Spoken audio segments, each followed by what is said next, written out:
വേഷപ്പകർച്ച എന്ന കഥയുടെ തുടർഭാഗം. അങ്ങനെ ആ ഭ്രാന്തി പെണ്ണിനെയും കാണാനില്ല രാവിലെ മുതൽ. ഭ്രാന്തിയാണെങ്കിലും ചെറിയ പെണ്ണല്ലേ, വല്ലവന്മാരും തമിഴ്നാട്ടിലേക്ക് കടത്തി കാണും. അല്ലേ തന്നെ ഇതിനെയൊക്കെ ആരന്വേഷിക്കാനാ? എന്നാലും നാട്ടിലെവിടെ നോക്കിയാലും അതിനെ കാണാമായിരുന്നു. സ്വന്തം വീട്ടുകാർക്ക് വേണ്ടാത്തവരെ നാട്ടുകാർക്ക് വേണോ? ഏതോ നാട്ടിൽ നിന്ന് ഭ്രാന്തിളകി തെണ്ടിത്തിരിഞ്ഞ് ഈ നാട്ടിൽ വന്ന് പെട്ടതാണ്. കാര്യം പറഞ്ഞാൽ കൊച്ചു പെണ്ണായിരുന്നു. ഒരു തവണ ഭ്രാന്ത് വന്നാൽ പിന്നെ ഭ്രാന്ത് വന്നവരെ വീട്ടുകാർക്കും വേണ്ട നാട്ടുകാർക്കും വേണ്ട. ചിലരൊക്കെ അടക്കം പറഞ്ഞു. ഏതാണ്ട് 6 മാസമായി കാണും ഈ നാട്ടിൽ വന്ന് പെട്ടിട്ട് ആ പെണ്ണ്. എന്തേലും ആകട്ടെ, ചായക്കടയിലെ നിത്യസന്ദർശകർ അതിനെയും വിട്ടു. അടുത്ത കേസിനായി കാത്തിരുന്നു. എന്തായാലും അങ്ങനെയൊക്കെ തന്നെയാണ്. എത്ര വലിയ സംഭവങ്ങളുണ്ടായാലും അടുത്ത വാർത്ത കിട്ടുമ്പോൾ മനുഷ്യർ താനേ മറന്നുപോകും. അവർ പിന്നെയും പുതിയ കഥകൾ കേട്ടുകൊണ്ടും അവർക്ക് കിട്ടിക്കൊണ്ടുവരുന്നു. എങ്കിലും ഇടയ്ക്കിടയ്ക്ക് ആ ഭ്രാന്തി പെണ്ണിനെക്കുറിച്ച് അവരുടെ സംസാരങ്ങളിൽ അറിയാതെ വന്നു. പിന്നെയും മാസങ്ങൾ കടന്നുപോയിക്കൊണ്ടിരുന്നു. പതിവ് പോലെ ചായക്കടയിൽ സംഭാഷണവും ചായകുടിയും നടക്കുന്നതിനിടയിൽ ഒരു പോലീസ് ജീപ്പും നിറയെ പോലീസുകാരും കവലയിൽ വന്നിറങ്ങി. പിറകെ മറ്റൊരു വണ്ടിയും വന്നു. അതിൽ നിന്നും ഒരു പോലീസ് ഓഫീസർ ഇറങ്ങി. അവരെ കണ്ടതും പോലീസുകാർ സല്യൂട്ട് അടിക്കുന്നു. അവർക്ക് കടന്നു വരാൻ വഴിയൊരുക്കുന്നു. ആൾക്കാർ സൂക്ഷിച്ചു നോക്കി. എവിടെയോ കണ്ടിട്ടുള്ളതുപോലെ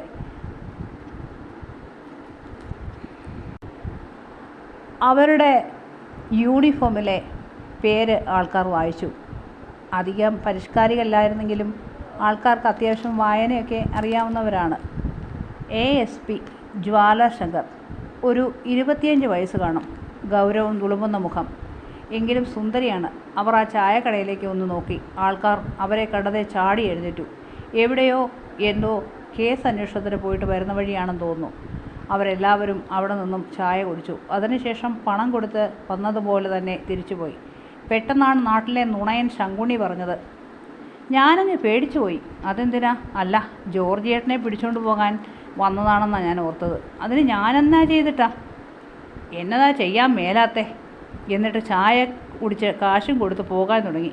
അങ്ങനെ അങ്ങ് പോയാലോ? നീ പറഞ്ഞിട്ട് പോയാൽ മതി, ജോർജ് ഏട്ടൻ പറഞ്ഞു. ഞാൻ പറയും. ആ പറ. ആ ഭ്രാന്തി പെണ്ണിനെ ഓർക്കുന്നുണ്ടോ? അത് നിങ്ങളുടെ കടത്തിണ്ണയിലല്ലേ കഴിഞ്ഞുകൂടിയത്? അതെ. നിങ്ങളറിയാതെ അതിനൊന്നും സംഭവിക്കുകയില്ല. ഉടനെ ജോർജ് ദേഷ്യപ്പെട്ടു. എന്നാണ് നുണയാ നീ പറഞ്ഞു വരുന്നത്? നീയൊക്കെ കൂടി എറിഞ്ഞോടിച്ചപ്പം ഒരു നേരത്തെ ആഹാരം കൊടുത്തതാണോ ഞാൻ ചെയ്ത തെറ്റ്? ഇന്നത്തെ കാലത്ത് ചുമ്മാതാർക്കും ഒന്നും കൊടുക്കുകയല്ലെന്ന് നമുക്കറിയാം, ശങ്കുണ്ണി നുണയൻ പറഞ്ഞു. ഇറങ്ങിപ്പോടാ എൻ്റെ കടയിൽ നിന്നും. ജോർജ് ഏട്ടൻ കൈ ഓങ്ങിയതും ശങ്കുണ്ണി ഇറങ്ങി ഓടി. പിറ്റേന്ന് പുലർച്ചെ കാട്ടുതീ പോലെ നാട്ടിലെല്ലാം ഒരു വാർത്ത പരന്നു. രാമൻ കർത്തായെയും മകനെയും പോലീസ് അറസ്റ്റ് ചെയ്തു. കേട്ടവർ അയ്യോ എന്തിന്? നല്ല തങ്കപ്പെട്ട മനുഷ്യരാ അവർ. പതിയെ പുറം ലോകം ആ വാർത്തയറിഞ്ഞു. രാമൻ കർത്ത നമ്മൾ വിചാരിച്ചതുപോലെ ഒരാളല്ല. അയാൾ ഒരു കുറുക്കനായിരുന്നു എന്നുള്ളത്. ഇവിടെ നിന്നും കാണാതായ പലരുടെയും തിരോധാനത്തിന് പിന്നിൽ കർത്തായുടെയും മകൻ്റെയും കറുത്ത കൈകൾ ഉണ്ടായിരുന്നു എന്നുള്ളത്. ഇതിൻ്റെ എല്ലാം പിന്നിൽ അവയവ കച്ചവടമായിരുന്നു എന്നുള്ളത്. മകൻ ജോലി ചെയ്യുന്ന ഹോസ്പിറ്റലും മറ്റു ചില ഹോസ്പിറ്റലുകളുമായി അവയവ കച്ചവടം നടത്തുന്നുണ്ടായിരുന്നു. അതിനായിരുന്നു ഈ സാധുക്കളെയൊക്കെ പിടിച്ചുകൊണ്ടു പോയത്. തന്ത്രപരമായി മനുഷ്യരോട് വളരെ സ്നേഹവും ദയയും ഒക്കെ കാണിച്ചതിന് പിന്നിൽ ഇതായിരുന്നു ലക്ഷ്യം എന്ന് പലരുടെയും മുഖഭാവങ്ങൾ കർത്തായുടെ നേർക്ക് തിരിഞ്ഞു.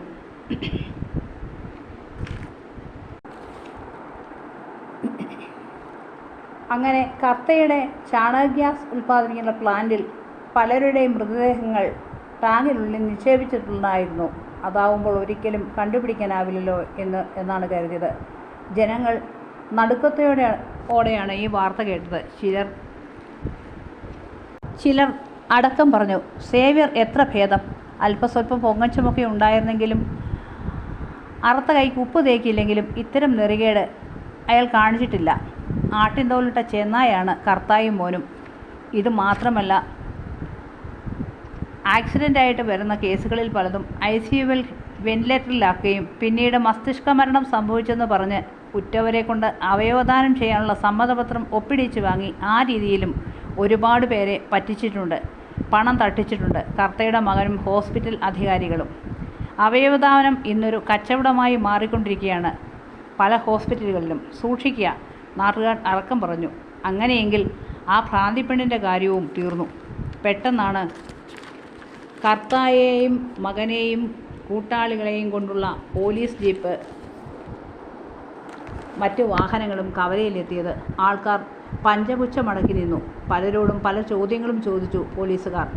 പിറകെ വന്ന വണ്ടിയിൽ നിന്നിറങ്ങിയ ആളെ കണ്ട് എല്ലാവരും സല്യൂട്ട് അടിച്ചു. അവർക്കിരിക്കാൻ കസേരയിട്ട് കൊടുക്കുന്നു. ASP ജ്വാലയായിരുന്നു അത്. അവരുടെ പേര് അതായിരുന്നു. പ്രതികളെക്കുറിച്ച് കൂടുതൽ വിവരങ്ങൾ അറിയാനാണ് വണ്ടി നിർത്തിയത്. അവർ എഴുന്നേറ്റു. നിങ്ങൾക്ക് എന്നെ അറിയാം. ജോർജ് ഏട്ടൻ്റെ കടത്തിണ്ണയിൽ ഇരുന്ന ഭ്രാന്തിയാണ് ഞാൻ. ആൾക്കാർ ഞെട്ടലോടെ അവരെ നോക്കി. ദൈവമേ, സത്യമോ? എന്നെ ആരും പിടിച്ചുകൊണ്ട് പോയതൊന്നുമല്ല.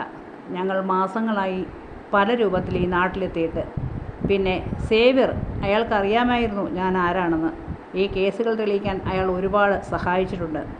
സമൂഹത്തിൽ മാന്യത നടിച്ചു നടക്കുന്നവരുടെ ആരെയും നമ്മൾ കണ്ണടച്ച് വിശ്വസിക്കരുത്. നിങ്ങൾ നാട്ടുകാരെ വളരെ സമർത്ഥമായാണ് ഇവർ പറ്റിച്ചത്. ഇനിയും ഇങ്ങനൊരനുഭവം ഉണ്ടാവാതിരിക്കട്ടെ.